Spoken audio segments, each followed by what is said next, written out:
በርካቶች ፈላስፋው ወታደር ሲሉ ነው የሚገልጿቸው። ዲፕሎማሲያዊ ብቃታቸው በርካቶች አውርተው አይጠግቡትም። ወታደራዊ አቅማቸውም በዛው ልክ ነው። የኢራኑ የከፍተኛ ብሔራዊ ደህንነት ምክር ቤት ጸሐፊ አሊ ላርጃኒ መገደላቸው እርግጥ ሆኗል። አሊ ላርጃኒ ዲፕሎማሲና ሃርድላይን ወይ አክራሪነትና ዲፕሎማሲን አጣምረው መሄድ የሚችሉ ድንቅ ሰው ነበሩ። የእሳቸው ህልፈት በኢራን መንግስት ውስጥ የነበረውን የመጨረሻም የዲፕሎማሲ እንቅስቃሴ አብሮ እንዲቀበር የሚያደርግ ነው። ከዚህ በኋላም ከኢራን ጋር ንግግር ተብሎ የሚታሰብ ነገር አይደለም። ምክንያቱም የዲፕሎማሲው ጠበብት ህይወታቸው አልፏል። በአሜሪካና እስራኤል ጥቃት እየተባለ ነው የሚገኘው። በርካቶች እኚህን ሰው የፖለቲካ ብልሃታቸው እጅግ የረቀቀ ነበር፣ ለአያቶላ አሊ ኻሜኒ በጣም የቀረቡ እርሳቸውንም ይተካሉ ተብለው የሚጠበቁ ሰው ናቸው አሊ ላርጃኒ ይላሉ። አሊ ላርጃኒ አሁን ከዚህ ዓለም ተሸኝቷል። በአሜሪካና እስራኤል ጥቃት ተገድሏል። ይህ ግን ለኢራን ምንድነው ይዞ የሚመጣው? ፈላስፋው ወታደር በመባል የሚታወቁት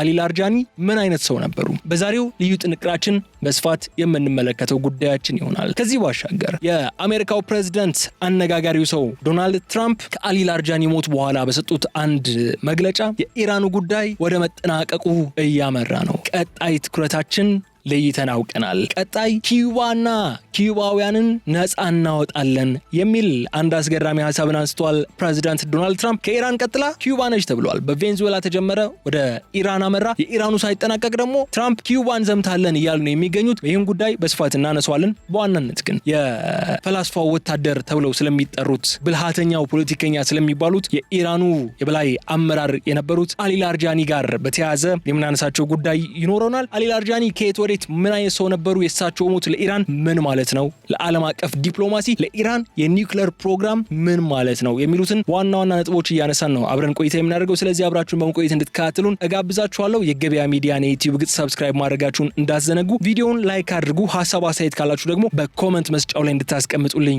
እጋብዛለሁ። ከተከታዩዋ አጭር መሸጋገሪያ በኋላ ተመልሰን ስንመጣ በዝርዝር ጉዳዮች ነው የሚሆነው። መልካም ቆይታ። አፓርታማ በኮንዶሚኒየም ዋጋ። አዎ በኮንዶሚኒየም ዋጋ፣ ለዛውም በመሃል ፒያሳ አራዳ ፓርክ ፊት ለፊትና ከፍሬንድሺፕ ፓርክ አጠገብ እያስገነባን በምንገኘው ሳይታችን ላይ አመቺ በሆነ አከፋፈል ማለትም 100% ለሚከፍሉ ደንበኞች 30% ቅናሽ በማድረግ 5.3 የነበረውን ባለ 1 መኝታ በ3.6 ሚሊዮን ብር፣ 8.4 የነበረውን ባለ 2 መኝታ በ5.8 ሚሊዮን ብር፣ 13 ሚሊዮን የነበረውን ባለ 3 መኝታ በ8 ሚሊዮን ብር ያቀረብን ሲሆን ከ10% ቅድመ ክፍያ ጀምሮ ለምትከፍሉ ልዩ የክፍያ አማራጮችና የባንክ ብድር አመቻችተናል። በተጨማሪም ለመርካቶ ነጋዴዎች ልዩ የምስራች ይዘን መጥተናል። በጉጉት ሲጠበቅ የነበረው በመርካቶ ተክለ ሃይማኖት የሚገኘው ግዙፍ የገበያ ማዕከል ለሽያጭ ቀርበዋል። ከ20 ካሬ ጀምሮ በተለያየ የስፋት መጠን ከ3 ወር እስከ 1 ዓመት የሚረከቧቸውን ሱቆች ይነግዱበት አሊያም ቢያከራዩት ትርፋማ። ለጋራ መገልገያዎች አናስከፍልም። ሞላችን በቂ የሆነ ተሽከርካሪ ማቆሚያ ያለው ሲሆን በአራቱ ማዕዘን የተሟላ እይታ ያለው መሆኑም ልዩ ያደርገዋል። ፈጥነው ይመዝገቡ። በ0919 42 2374 አሊያም በ0980 75 06 06 ላይ ይደውሉ። ሜሪት ሪል ስቴት።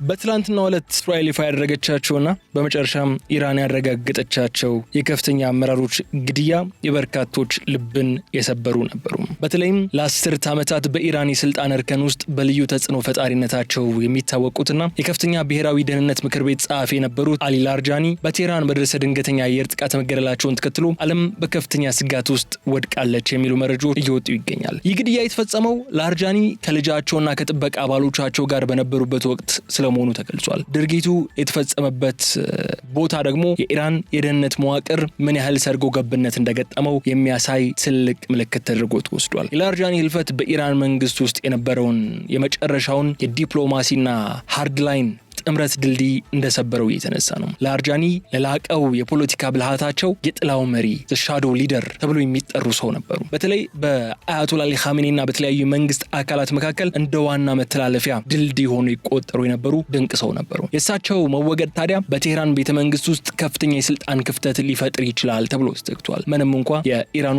የውጭ ጉዳይ ሚኒስትር አባስ አራግቺ አሊ ላርጃኒ ተተክተዋል፣ ማናችን ብንገደልም መተካካቱ ይኖራል፣ ትግሉ ግን ይቀጥላል የሚለው መልእክት ቢያስ እንዲያስተላልፉ ማለት ነው። ይህም በሀገሪቱ ውስጥ ባሉ ከፍተኛ ወታደራዊ አመራሮችና በተወሰነ መልኩ ለድርድር ቅርብ በሆኑ ወገኖች መካከል ያለውን ሚዛን ወደ ከፋ ግጭት ሊያስገባው ይችላል ተብሎ ተሰግቷል። ይህ ክስተት በምዕራባውያን ዘንድ ትልቅ ትኩረት ያገኘ ግን ደግሞ ከራሱ ከጥቃቱ ባለፈም በዋይት ሃውስ በኩል በተሰማው ተከታታይ መግለጫ ነው። ፕሬዚዳንት ትራምፕ የላርጃኒን መወገድ ተከትሎ አሜሪካ በመካከለኛው ምስራቅ ያላትን ስራ እያጠናቀቀች መሆኑና ቀጣዩ ትኩረት ደግሞ ወደ ኩባ እንደሚዞር ይፋ አድርገዋል። ይህ ማለት የላርጃኒ ግድያ በኢራን ላይ የሚደረገውን ከፍተኛ ጫና የመጨረሻ ምዕራፍ መሆኑና ዓለም አቀፉ ፖለቲካም ወደ አዲስ ቀውስና ወደ ላቲን አሜሪካ አቅጣጫ እየተሸጋገረ መሆኑን የሚያመላክት አንገብጋቢ ኩነት ሆኗል። የአሊ ላርጃኒን ታሪክ ለመረዳት መጀመሪያ ወደ ኢራን የስልጣን ቤተሰቦች ወይም ፓወር ዳይናስቲስ ዘልቆ መግባት ያስፈልገናል። ላርጃኒ የተወለዱት እንደ አውሮፓውያን አቆጣጠር በ1957 በኢራቋ ቅድስት ከተማ ናጃፍ ውስጥ ነው። አባታቸው አያቶላ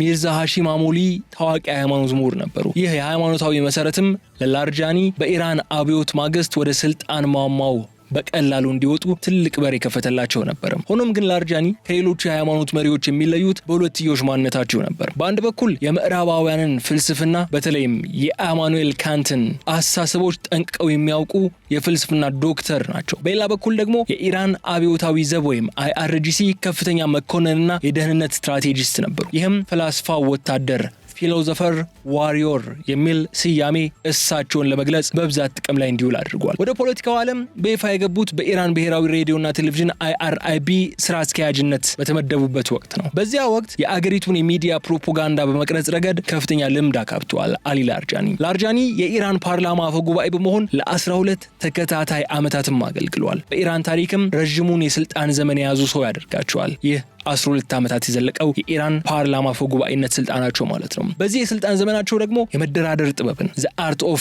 deal making በተግባር ያሳዩ ድንቅ ሰው ናቸው ይባላል። እንደ አውሮፓውያን አቆጣጠር በ2015 የተደረገውን ታሪካዊውን የኒውክሌር ስምምነት ወይም JCPOA በኢራን ፓርላማ ውስጥ በአጭር ደቂቃ ውስጥ እንዲጸድቅ በማድረግ በወቅቱ የነበረውን የአክራሪዎችን ተቃውሞ የሰበሩትም አሊ ላርጃኒ ነበሩ። ይህ ድርጊታቸው በምዕራባውያን ዘንድ ተግባራዊ ሰው ወይም ፕራግማቲስት እንዲባሉ አድርጓቸው ነበር። በአገሪቱ ውስጥ ባሉ አክራሪ ወገኖች ዘንድ ግን ጥርጣሬ ነበር ያተረፈላቸው። የላርጃኒ ቤተሰባዊ ትስስርም ሌላው ሊጠቀስ የሚገባው ሌላ ትልቅ ጉዳይ ነው። ወንድሞቻቸው ሳዲቅ ላርጃኒ የቀድሞው የፍትህ አካል ኃላፊ ናቸው። ሌላኛው መሐመድ ጃዋድ ላርጃኒ ደግሞ የሰብአዊ መብት ምክር ቤት ኃላፊ ናቸው። ቤተሰቡ በኢራን ሶስቱም የመንግስት ዘርፎች ህግ አውጪ፣ ህግ አስፈጻሚና ህግ ተርጓሚዎች ላይ የበላይነት እንዲኖረው አድርጎ የቆየ አሰራር ነው። አሊ ላርጃኒ ከመሪው አያቶላ አሊ ኻሜኒ ጋር የነበራቸው ቅርበት ደግሞ ከመደበኛው የመንግስት መዋቅር በላይ ስልጣን እንዲኖራቸው አድርጎ ነበር። ኻሜኒ ላርጃኒን በልዩ ተልእኮዎች በተለይ ከቻይና ጋር የተደረገውን የ25 ዓመት ስትራቴጂካዊ ስምምነት ላይ እንዲመሩ መድበዋቸው ነበር። እሳቸው የአገሪቱ እውነተኛ የውጭ ጉዳይ ሚኒስትርና የስትራቴጂ ቀራጭ እንደነበሩም ማረጋገጫ ተደርጎ ይወስዳል። የእሳቸው መገደል የግለሰብ ሞት ብቻ አይደለም። ኢራን ላለፉት 4 አስርት ዓመታት ስትጠቀምበት የነበረውን የፖለቲካና የደህንነት አንጎል እንደተመታ ተደርጎ ነው የሚወሰደው። የአሊ ላርጃኒ ግድያ የተፈጸመበት መንገድ በቴክኖሎጂ የላቀ ብቻ ሳይሆን በኢራን የደህንነት ተቋማት ውስጥ ያለው ክፍተትም ከፍተኛ ስለመሆኑ ፍንጭ የሰጠ ነው። የወጡ መረጃዎች እንደሚያሳዩት ከሆነ ጥቃቱ የተፈጸመው ላርጃኒ በቴህራን ሰሜናዊ ክፍል በሚገኝና ከፍተኛ ጥበቃ በሚደረግለት ስፍራ ከቤተሰቦቻቸውና ከቅርብ አማካሪዎቻቸው ጋር በነበሩበት ወቅት ነው። የአየር ጥቃቱ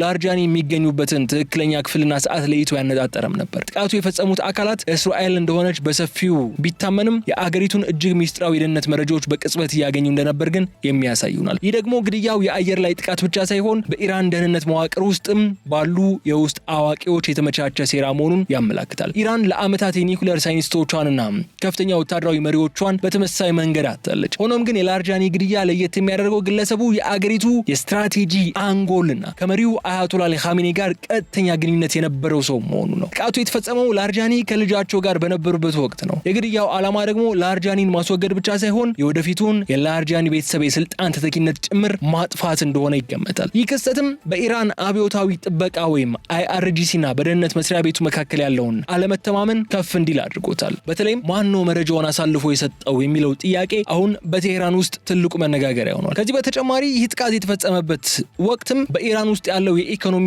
ውጥረትና የህዝብ ተቃውሞ እንዲቀጣጠል ሊያደርገው የሚችል መሆኑን የመንግስት የቁጥጥር አቅምም በእጅጉ እንዲዳከም ሊያደርግ የሚችል ስለመሆኑ ተነስቷል። የደህንነት ተቋማቱ የውስጥ ተቃዋሚዎችን በማደን ላይ ተጠምደው ሳለም የውጭ ጠላቶች ከመኝታ ቤት ድረስ ዘልቀው እንዲገቡ እድል ሰጥቷቸዋል በሚልም በርካቶች በኢራን የደህንነት ተቋማት ላይ ትችታቸውን እየሰነዘሩ ይገኛሉ። ላርጃኒ ከመገደላቸው ጥቂት ቀደም ብሎ ከአንዳንድ የውጭ ዲፕሎማቶች ጋር ሚስጥራዊ ንግግር ሲያደርጉ እንደነበር የሚጠቁሙ መረጃዎችም ወጥቷል። ግድያው ምናልባትም አገሪቱ ልታደርገው የነበረውን አዲስ የዲፕሎማሲ አቅጣጫ ለመቅጨስ የታለመ ሊሆን እንደሚችል የጂኦፖለቲካ ተንታኞች እያሰፈሩ ይገኛሉ። የአሊ ላርጃኒ መገደል በቴህራን የስልጣን ኮሪደር ውስጥ ትልቅ መናወጥን፣ ትልቅ ማዕበልን ፈጥሯል። ላርጃኒ በአገሪቱ ውስጥ ለዓመታት የዲፕሎማሲያዊ ሚዛን ጠባቂ ሆነው ነው የቆዩት። የእሳቸው መወገድ በኢራን መንግስት ውስጥ የነበረውን መጠነኛ የመደራደር ፍላጎት አሁን ሙሉ በሙሉ ያከስመዋል ተብሎ ነው የሚፈራው። አሁን ላይ በቴህራን ጎዳናዎችና በፓርላማው ውስጥ የሚሰሙት ድምጾች ደም መራራ አጸፋ፣ ሃርሽ ሪቬንጅ የሚሉ ድምጾች ብቻ ነው የሚሰሙት። ይህ ድምጽ ደግሞ በኢራን አብዮታዊ ዘብ ወይም IRGC ውስጥ ያሉና ከምዕራባውያን ጋር ምንም አይነት ድርድር የማይፈልጉ አክራሪ አመራሮች በፖለቲካው ላይ ያላቸውን የበላይነት እንዲያረጋግጡ ትልቅ ምክንያት ሆኖላቸዋል።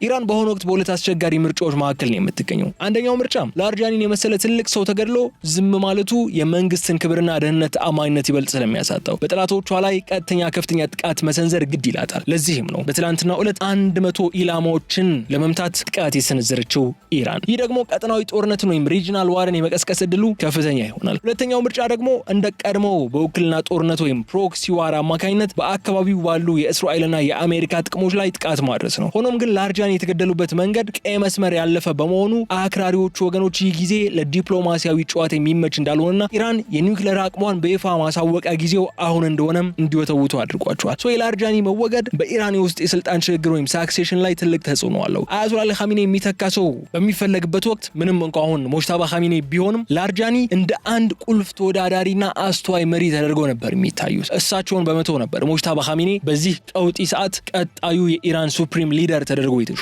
አሁን ሜዳው ለአክራሪዎች ክፍት መሆኑ የኢራን ወደፊት ይበልጥ ዝግና ወታደራዊ አገዛዝ የሚበዛባት አገር እንዳትሆን የሚያሰጋ አድርጎታል። ይህ የአክራሪዎች መንግስት ደግሞ ከአሜሪካው ፕሬዚዳንት ትራምፕ ማክሲማም ፕሬዠር ፖሊሲ ጋር ስናጋጨው መካከለኛው ምስራቅ ወደማይመለስበት የተለኮሰ እሳት ውስጥ ሊገባ እንደሚችል መረጃዎች ያሳያሉ። በቴህራን የተፈጸመው የአሊ ላርጃኒ ግድያ ዓለምን እያነጋገረ ባለበት ቅጽበት ደግሞ ከዋሽንግተን ዲሲ የመጣው መግለጫ የጂኦፖለቲካ ተንታኞችን ይበልጥ ግራ አጋብቷል። ፕሬዚዳንት ዶናልድ ትራምፕ ላርጃኒ መገደላቸውን ተከትሎ በሰጡት አንድ መግለጫ አሜሪካ ከመካከለኛው ምስራቅ ጋር ያላትን ሂሳብ እያጠናቀቀች መሆኑን ተናግሯል። ትራምፕ ከኢራን ጋር ስንጨርስ ቀጣዩ ስራችን ኪዩባን ነፃ ማውጣት ይሆናል በማለት ያደረጉት ንግግርም የአሜሪካ የውጭ ጉዳይ ፖሊሲ ካልታሰበ አቅጣጫ ወደ አዲስ ግንባር እየተሸጋገረ መሆኑን የሚያሳይ ሆኗል። ይህ መግለጫ በአጋጣሚ የተሰነዘረ ሳይሆን አሜሪካ በላቲን አሜሪካ ያላትን የበላይነት ዳግም ለማረጋገጥ የነደፈችው ስትራቴጂካዊ ሂደት አካል እንደሆነ ታምኗል። ኩባ በአሁኑ ወቅት በታሪኳ አይታው በማታውቀው ከፍተኛ የኢኮኖሚና የማህበራዊ ቀውስ ውስጥ ነው የምትገኘው። አገሪቱ በአሜሪካ የሚመራው የነዳጅ እገዳ ወይም ኦይል ብሎኬድ ካደረሰባት ጉዳት ተጨማሪ መላው የኤሌክትሪክ ኃይል መዋቅሯ ወይም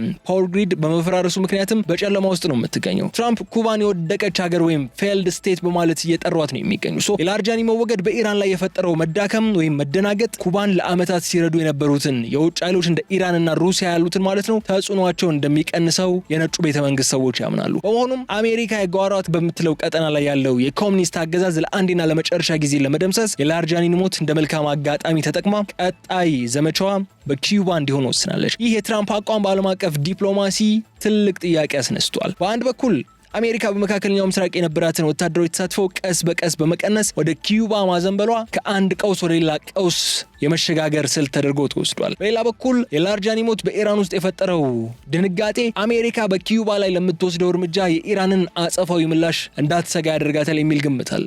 ትራምፕ ኩባን ነፃ እናወጣታለን ሲሉ ወታደራዊ ወረራን ወይስ የኢኮኖሚ ማነቆን ማለታቸው እንደሆነ ግልጽ አይደለም። ግን የላርጃኒ እንግዲያ ለዚህ አዲስ የአሜሪካ ፖሊሲ እንደ ማቀላጠፊያ ወይም ካታሊስት ሆኖ አገልግሏል። የአሊ ላርጃኒ መገደል በቴህራንና በዋሽንግተን መካከል ያለ ክስተት ብቻ ሆኖ አላበቃም። ይልቁንም የዓለም ሀያላን ሀገራት ወደ ከረረ ዲፕሎማሲያዊ ፍጥጫ ውስጥ የከተታቸው ጉዳይ ሆኗል። ሩሲያና ቻይና ይህንን ግድያ ዓለም አቀፍ ሕግን የጣሰና ቀጠናዊ ሰላምን የሚንድ ድርጊት በማለት በጽኑ አውግዘውታል። በተለይ ሞስኮ ላርጃኒን እንደ ቀረቤታቸውና በመካከለኛው ምስራቅ ለሩሲያ ስልታዊ ጥቅም የነበራቸውን ሚና እንደ ዋስትና አድርጋ እንድትመለከታቸው ያደርጋት ነበር። የክሬምሊን ባለስልጣናት ይህ ጥቃት ኢራንን ወደ ለየለት ጦርነት በመግፋት አሜሪካ በአካባቢው ያላትን ወታደራዊ የበላይነት ለማረጋገጥ ያቀደችው ነው በማለት ስጋታቸውን ገልጿል። በሌላ በኩል በቤጂንግ ይህ ክስተት በከፍተኛ ጥንቃቄ ክትትል የተደረገበት ይገኛል። ቻይና ከኢራን ጋር የፈረመችው ያ ለ25 ዓመታት የሚዘልቀው ስትራቴጂካዊ ስምምነት ዋና መሐንዲስ ላርጃኒ ነበሩ። የእሳቸው መወገድ ቻይና በኢራን ኢኮኖሚና በኃይል አቅርቦት ላይ ያላትን ተስፋ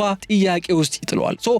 አሜሪካ በመካከለኛው ምስራቅ ጉዳይ ያጠናቀቅኩ ነው ብላ ወደ ኪዩባ ፊቷን ብታዞርም በላቲን አሜሪካ ያለውን የቻይና ተጽዕኖ ለመገዳደር የታለመ ስልት እንደሆነ አስቀድማ ለመረዳት አይከብዳትም። በመሆኑ የላርጃኒ ግድያ በዋሽንግተን በሞስኮና በቤጂንግ መካከል ያለውን ቀዝቃዛ ጦርነት ስሜት ዳግም እንዲያንሰራራ በር ከፋች ሆኗል። የአውሮፓ ህብረት ሀገራት ደግሞ አሁን በሁለት እሳት መካከል ነው የሚወጠሩት። በአንድ በኩል ከእስራኤልና ከአሜሪካ ጋር ያላቸውን የደህንነት ጥረት መደገፍ ቢፈልጉም፣ በሌላ በኩል ደግሞ የላርጃኒ መገደል የኒውክሌር ስምምነቱን ወይም JCPOA ሙሉ በሙሉ ስለሚቀብረው ከፍተኛ ስጋት አድሮባቸዋል። አውሮፓውያን ይህ ግድያ በኢራን ውስጥ ያሉትን ለድርድር ቅርብ የሆኑ ወገኖችን ድምፅ አጥፍቶ አገሪቱን ወደ አክራሪነት ስለሚገፋት በመካከለኛው ምስራቅ አዲስ የስደተኞች ማዕበልና የኃይል አቅርቦት መቋረጥ ሊከሰት ይችላል ብለው ይፈራሉ። በዚህ ምክንያት ዓለም አቀፉ ማህበረሰብ አሁን ላይ ያለ መሪና ያለ ግልጽ አቅጣጫ በከፍተኛ ውጥረት ውስጥ እንዲቆይ ያደርገዋል። የአሊ ላርጃኒ ግድያ በአንድ ግለሰብ ላይ የተቃጣ ጥቃት ብቻ አይደለም። ለብዙ አስርተ ዓመታት የቆየው የመካከለኛው ምስራቅ የኃይል ሚዛን መፈራረሱን የሚያበስር ክስተት ነው። ላርጃኒን ማጣት ለኢራን የመጨረሻው የዲፕሎማሲ ምሰሶ ወድቋል ማለት ነው። ወደፊት በምናያቸው ወራት ውስጥም ኢራን ይበልጥ ወደ አጸፋ እርምጃና ወደ በቀል የምትገባ ወታደራዊ ውሳኔዎች የበላይነት የሚይዙባትና ምናልባትም የኒውክሌር አቅሟን በይፋ ለማሳየት የምትገደድበት ሁኔታ ሊፈጠር ይችላል። ይህ ደግሞ በክልል ውስጥ ያለውን ውጥረት ከቁጥጥር ውጭ ሊያደርገው ይችላል። የላርጃኒ ሞት በቴህራን ውስጥ ለሚገኙ ሃርድላይነሮች የመደራደር ጊዜ አብቅተዋል፣ ንግግር የሚባል ነገር አያስፈልግም የሚል ትልቅ ሰበብ ይፈጥርላቸዋል። በሌላ በኩል ደግሞ የፕሬዚዳንት ትራምፕ ወደ ኩባ የመዞር አዝማሚያ ፒቮት ቱ ኩባ ስትራቴጂው አዲሱን የአሜሪካ የውጭ ጉዳይ ፖሊሲ አቅጣጫ ቁልጭ አድርገው የሚያሳይ ሆኗል። አሜሪካ በመካከለኛው ምስራቅ ያላትን የቆየ ጠላት ወይም ኢራንን በከፍተኛ ሁኔታ በማዳከም ትኩረቷን ወደ ራሷ የጓሮ ስፍራ ወደ ሆነው ወደ ላቲን አሜሪካ ማዞሯን ያሳያል። በዓለም አቀፍ ደረጃ አዲስ የኃይል ክፍፍል እንዲፈጠርም ያደርጋል። ኩባ በአሁኑ ወቅት ያለችበት የኢኮኖሚ ውድቀትና የኃይል አቅርቦት መቋረጥ ለአሜሪካ ጣልቃ ገብነት ምቹ ሁኔታን ፈጥሯል። ይህ ማለት ግን በሚቀጥሉት ዓመታት የዓለም ፖለቲካ ማዕከል ከፋርስ ባህረ ሰላጤ ወደ ካሪቢያን ባህር ሊዘዋወር እንደሚችል ፍንጭ የሚሰጥ ጉዳይ ነው። ልዩ ጥንቅራችንን ስናጠቃልለው የአሊ ላርጃኒ ታሪክ በአንድ ወቅት የነበረውን የፍላስፋ ወታደር የዲፕሎማሲ ዘመን ያበቃ መሆኑን ያሳያል። ዓለም አሁን የገባችበት ምዕራፍ በንግግርና በብልሃት የሚፈቱ ቀውሶች ሳይሆኑ በኃይልና በከፍተኛ ጫና ወይም በማክሲማም ፕሬሸር የሚወሰኑ ክስተቶች የሚበዙበት ነው። ከቴህራን እስከ ሃቫና ከዋሽንግተን እስከ ሞስኮ ያለው ትንቅንቅ አዲስ መልክ ይዟል። የላርጃኒ ህልፈት የዚህ አዲስና አስፈሪ ምዕራፍ መጀመሪያ እንጂ መውጫ እንዳልሆነም መገንዘብ ግድ ይለናል በማለት የዛሬው ዝግጅታችን ይህ ጥንቅራችን በዚህ እናጠናቅቃለን። በቀጣይ በሌላ ጉዳይ መልሰን እስክንገናኝ ድረስ አብራችሁን ስለቆያችሁ እጅግ አድርገን እናመሰግናለን። የዩቲዩብ ገጻችንን ሰብስክራይብ አድርጉ፣ ቪዲዮውን ላይክ፣ ሀሳብ አስተያየታችሁን ደግሞ በኮሜንት መስጫው ላይ ያስቀምጡልን። በቀጣይ እስክንገናኝ ድረስ መልካሙን ሁሉ ለእናንተ ተመኘው። ሰላም። አፓርታማ በኮንዶሚኒየም ዋጋ። አዎ በኮንዶሚኒየም ዋጋ፣ ለዛውም በመሃል ፒያሳ ከአራዳ ፓርክ ፊት ለፊትና ከፍሬንድሺፕ ፓርክ አጠገብ እያስገነባን በምንገኘው ሳይታችን ላይ አመቺ በሆነ አከፋፈል ማለትም 100% ለሚከፍሉ ደንበኞች 30% ቅናሽ በማድረግ 5.3 የነበረውን ባለ 1 መኝታ በ3.6 ሚሊዮን ብር፣ 8.4 የነበረውን ባለ 2 መኝታ በ5.8 ሚሊዮን ብር፣ 13 ሚሊዮን የነበረውን ባለ 3 መኝታ በ8 ሚሊዮን ብር ያቀረብን ሲሆን ከ10% ቅድመ ክፍያ ጀምሮ ለምትከፍሉ ልዩ የክፍያ አማራጮችና የባንክ ብድር አመቻችተናል። በተጨማሪም ለመርካቶ ነጋዴዎች ልዩ የምስራች ይዘን መጥተናል። በጉጉት ሲጠበቅ የነበረው በመርካቶ ተክለ ሃይማኖት የሚገኘው ግዙፍ የገበያ ማዕከል ለሽያጭ ቀርበዋል። ከ20 ካሬ ጀምሮ በተለያየ የስፋት መጠን ከ3 ወር እስከ 1 ዓመት የሚረከቧቸውን ሱቆች ይነግዱበት አሊያም ቢያከራዩት ትርፋማ። ለጋራ መገልገያዎች አናስከፍልም። ሞላችን በቂ የሆነ ተሽከርካሪ ማቆሚያ ያለው ሲሆን በአራቱ ማዕዘን የተሟላ እይታ ያለው መሆኑም ልዩ ያደርገዋል። ፈጥነው ይመዝገቡ። በ0919 42 2374 አሊያም በ0980 75 06 06 ላይ ይደውሉ። ሜሪት ሪል ስቴት